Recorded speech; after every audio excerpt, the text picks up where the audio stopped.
Okay, good morning, everybody. So we were talking backstage, and I brought a water just in case. No one wanted to bring a water. Did you bring a water, Rola? Yes. Yes. I got Cool. it. Thank you. So this is not going to be a traditional panel. We thought we'll change it up a bit, and I always think that you have to recognize your privilege when you're in a privileged position. So I feel like I'm in a privileged position that moved the dial as a male, but then also sitting with some incredible, powerful women that I've known for many, many years. Also important, if some of you know me, it's also important to listen to understand and not listen to speak. And the last portion belongs to me, so I'm going to listen to understand as much as possible. I think that's very, very important. And I think listening to understand is also important because knowledge is power, but learning is really your superpower. So with that, I think we should really start because we want to all learn from you. So Hannah, why don't you introduce yourself? Hey everyone, I'm Hannah. I'm a 14-year-old TKS innovator. TKS stands for the Knowledge Society, by the way, and the Knowledge Society is a place where you learn to solve some big problems, no big deal. And I'm here with my dad today. I'm his only and favorite daughter. I have 2 brothers at home, and I have the pleasure of bossing them around. I'm super excited and nervous to be on my first ever panel discussion with all of you. Woo!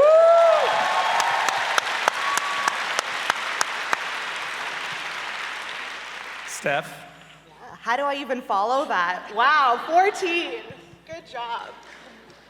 I'm Stephanie. I'm a passionate marketer. I'm an artist, and I am the daughter of a superhero who happens to be here today. This is Rola Dagher. She is the president and CEO of Cisco Canada. Armughan, thank you. Great to be here. I think you and I should sit quiet and let them run the show. What do you think? I totally agree. That That's Sounds awesome. like Sunday dinner. That's awesome. I have to say, when Jody approached us almost 6 months ago, and I looked at Armughan and I said, if we could do this, we have to do it with our daughters. And when Jody asked about, what do you think the title should be, we both said, Raising Her. So I have to tell you, raising her has been the biggest accomplishment of my life. The biggest. And you don't have to wait for great things to happen to you to be grateful. I'm just grateful that I raised an amazing daughter that she's going to share exactly why she is and what she does every day to impact, empower, and inspire other women. Awesome. Thank God I wore waterproof mascara today. Yeah, no. Okay, so why don't we get into it? So the very first question, maybe we'll start with this. Rola, you and I have known each other almost for a decade. You worked at Bell Canada, you worked at Dell, are now president CEO at Cisco. You have some stories that you have shared with a lot of us around being the single woman in STEM and technology field for a long time. So maybe tell us a little bit about how have you found gender discrimination or equality in the STEM field? You know what? It was all fun, though. I have to say, for 25 years in my life, I was the only woman in the room, and it felt great because I showed value. My career at Bell for 15 years, I was the only woman in technology in that part of the business. I moved to Dell, where you hired me, Armughan, and I was actually the only leader that led 150 engineers. When I walked into the room, they looked at me like, I think you're in the wrong room. I'm like, nope, I'm not. I'm in the right room. But the best one was recently at my role at Cisco for the past 2.5 years.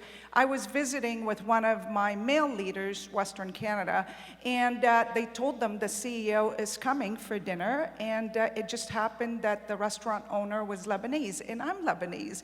So I walked in with one of my male leaders that works in my group, and the owner of the restaurant automatically proceeded to him and said, hello, Mr. President. And I'm like, no, you didn't. So I basically turned around and asked him, I said, do you have daughters? And he said, yes. And I said, I really hope you don't tell your daughters that they cannot be a CEO or a president. And if I could just add, because I think you were being too humble, when we hired her at Dell, and she became the fastest growing executive in Dell's history of 30 years, by the way. So it was Thank you. first woman to do that. That's incredible. So Steph, so that's a Gen Xer mom talking about the glass ceilings that she had to sort of shatter, to be where she is. You're millennial. You come after her. What type of gender divide in the workplace have you experienced? I think I've been fairly fortunate in my career that I haven't really experienced it. I don't know if it's because I have this crazy outgoing personality or if it's because I'm in marketing and it's mainly dominated by women. But I've been fortunate that way. However, recently I did have an experience that took me off guard a little bit. I was in the final interview stages at a competing FI, and I found myself sitting across of a white male in his late 50s. And he felt it was really important to start the interview by telling me that I wasn't here because I was a female. He'd already filled that gender gap. And I said, wow, thank God I'm here for my skills. Thanks so much. So it took me off guard, and needless to say, that interview went downhill. He carried on to mansplain venture capital to a woman that had been in the FI world for 10 years. I left feeling angry. Not for myself, but I left feeling angry because this still exists, and it is so okay in some places. But I also left feeling empowered and confident that I didn't need a job like that or want to be in an environment like that. Someone mansplained venture capitalist to you? I don't want to be that. Do you want me to explain it to you? Do you know what that means? No, totally. Maybe you're probably good at explaining it to me. Okay, Hannah, what about you? So I know you don't work, but you're innovating things at the Knowledge Society. Any TKS people in the room, by the way? There you go. So talk a bit about what you have felt at school or at the Knowledge Society. Well, I personally get questions about dream weddings. And although I'm 14, people are asking me questions like what color my dress will be or what flavor the cake will be. And I'm only 14. Stephanie, do you get questions asked like that?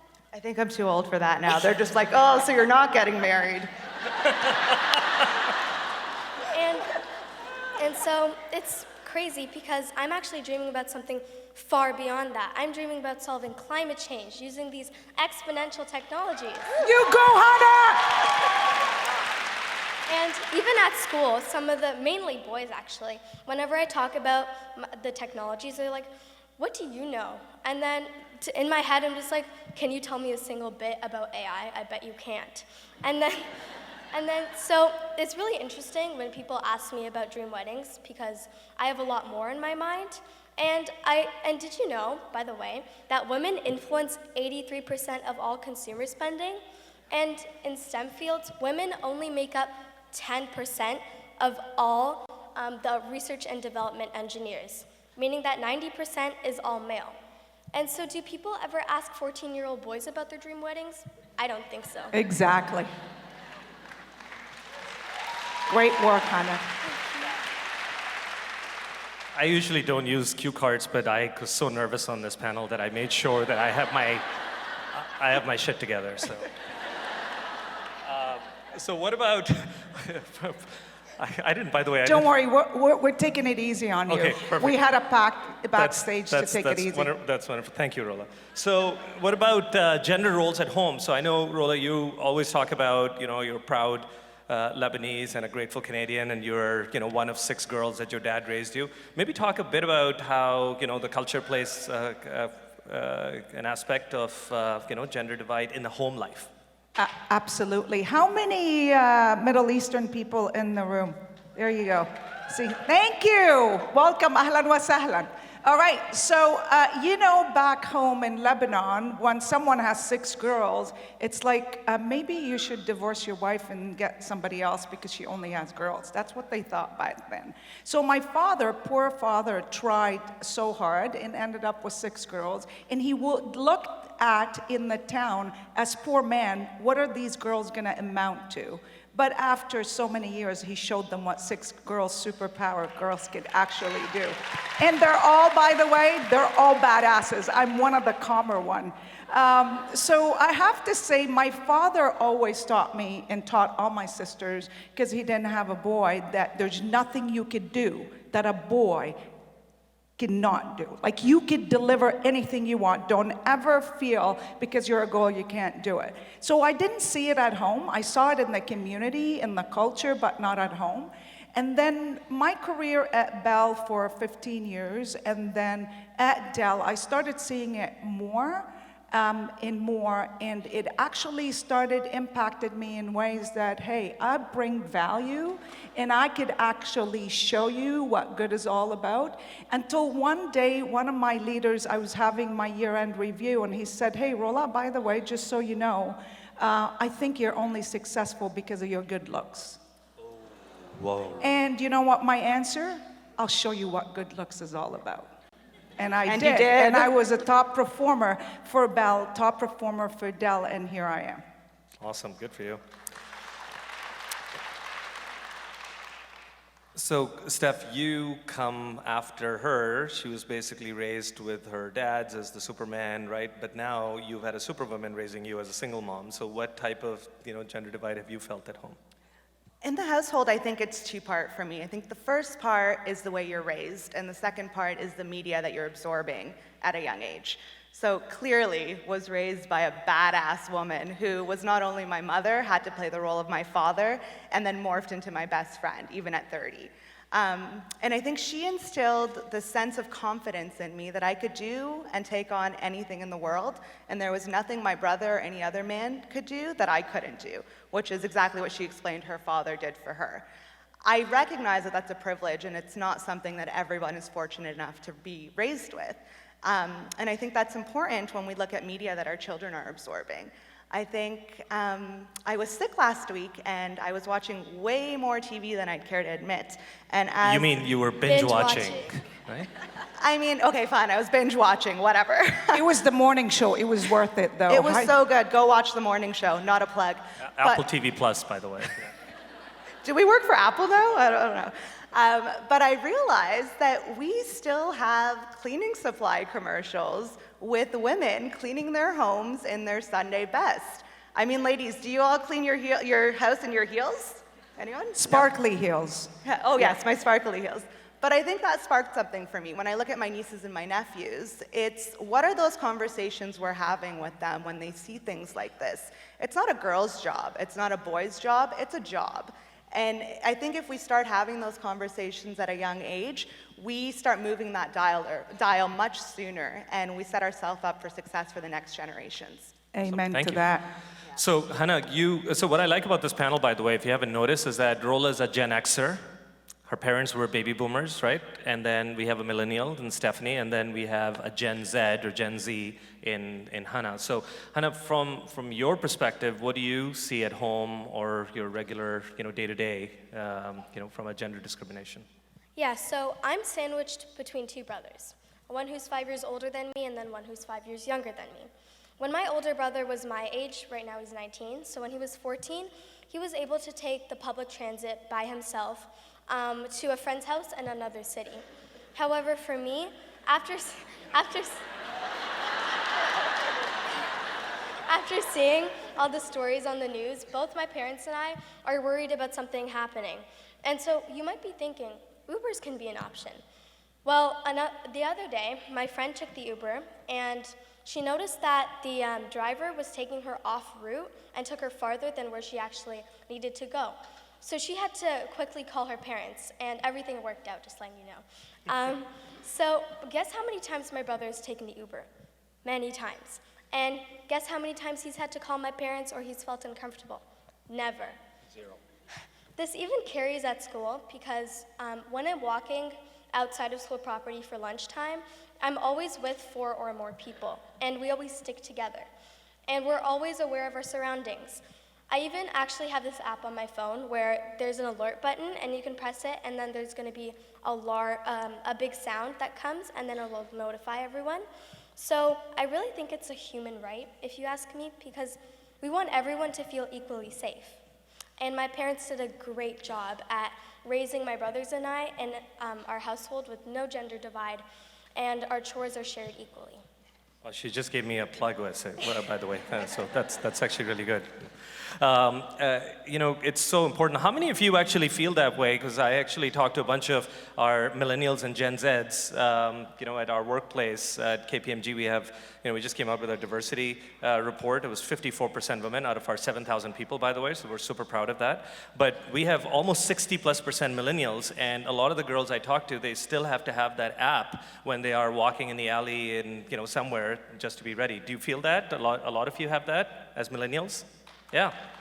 So that's, I don't think there's a place for that anymore. So talking about generational differences, so maybe Rola, you can talk a bit about, as a Gen Xer, what has been the pros and cons as a Gen Xer, right? So what has been the good and the bad and the ugly part of your generation?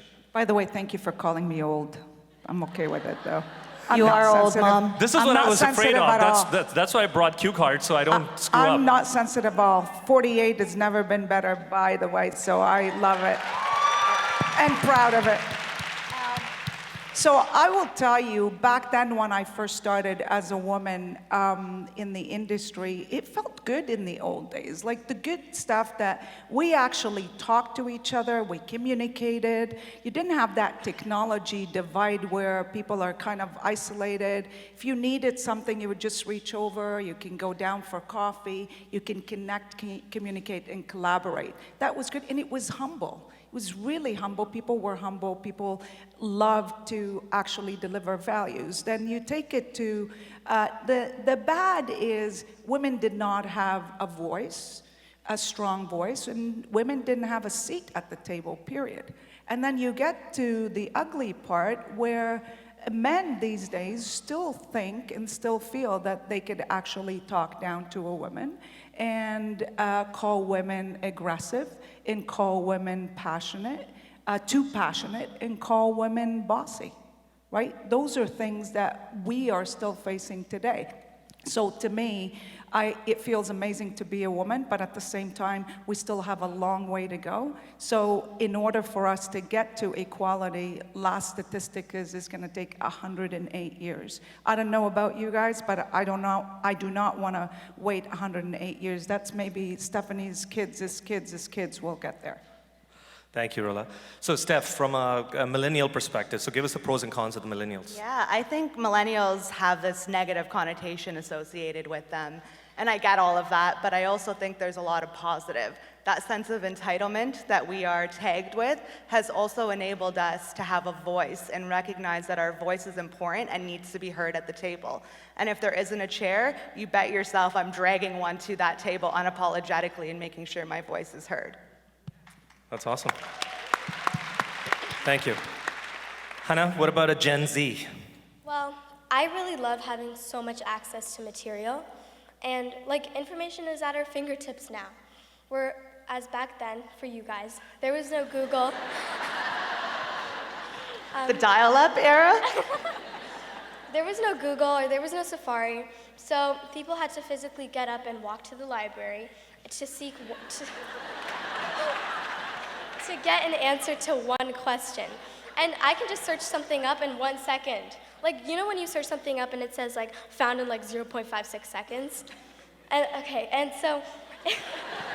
By the way, anytime I'm making a point, she usually double checks that, just with Google, yes. And so my generation is really, it's we really want to give back to our community, and we are always connected. So but being connected has a lot of downfalls as well.